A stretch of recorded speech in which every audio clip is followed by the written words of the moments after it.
On connaît tous le mois de Ramadan pour son jeûne, du lever au coucher du soleil. Mais si ce n'était que la partie visible d'une réalité bien plus profonde. Allez, plongeons ensemble dans les traditions sacrées pour découvrir l'essence et les secrets spirituels de ce mois si unique. La question qui va nous guider est donc assez simple en fait. Au-delà de l'acte de jeûner, quel est le véritable secret de ce mois béni? C'est ce qu'on va tenter de comprendre en s'appuyant sur les textes. Bon, commençons par le commencement, le nom lui-même. Parce que oui, même dans son appellation, le ramadan porte une signification et un statut vraiment à part. C'est assez fascinant. Le mot ramadan lui-même vient d'une racine qui signifie anéantir ou consumer. Un indice du prophète explique justement que ce mois a été nommé ainsi parce qu'il défait les péchés. La promesse de purification est donc littéralement inscrite au cœur de son nom. Et la sacralité va encore plus loin. L'imam Sadiq enseigne une distinction qui peut paraître subtile, mais qui est en fait cruciale. Il vaut mieux dire le mois de Ramadan que simplement Ramadan. La raison est profonde. Ramadan est considéré comme l'un des noms de Dieu. C'est une invitation en fait à aborder ce mois avec le plus grand des respects. Plusieurs traditions viennent renforcer ce statut exceptionnel.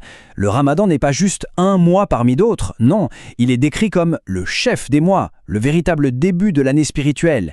Il est aussi désigné comme le mois d'Allah, celui qu'il a choisi personnellement. Ça donne une idée de son importance capitale. Passons maintenant à ce qui est vraiment au cœur de ce mois et qui explique en grande partie son statut exceptionnel, sa connexion intime avec le Coran. On peut logiquement se poser la question. Pourquoi jeûner spécifiquement pendant ce mois et pas un autre? La réponse nous révèle le fondement même du ramadan.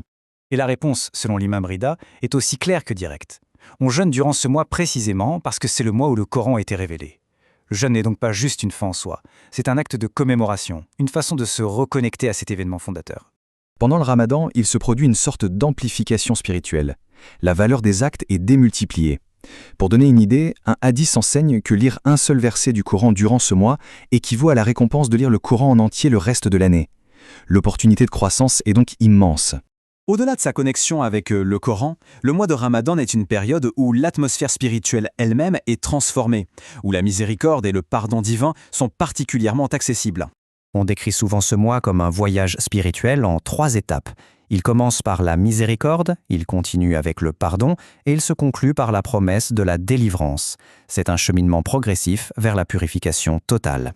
Et là, on touche à une idée absolument profonde. Durant ce mois, même les fonctions vitales les plus élémentaires, les plus automatiques, sont élevées au rang d'actes d'adoration. La respiration devient une glorification, le sommeil un acte de dévotion. Ça montre bien à quel point tout l'être est enveloppé par la bénédiction du mois.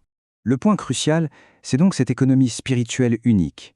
Les traditions rapportent que les bonnes actions sont multipliées, les péchés sont effacés, et le statut spirituel de la personne est élevé. C'est vraiment une période de croissance accélérée.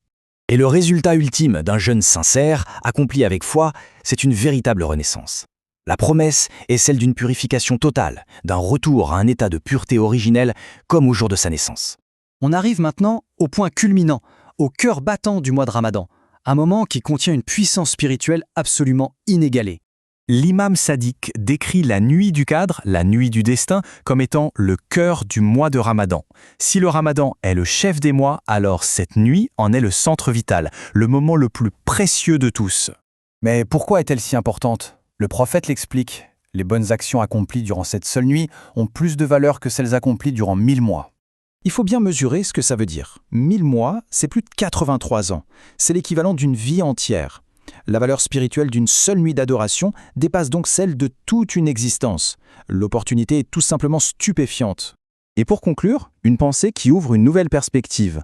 Un hadith présente le ramadan comme le véritable commencement de l'année, affirmant que si ce mois est vécu dans la pureté, l'année entière le sera aussi.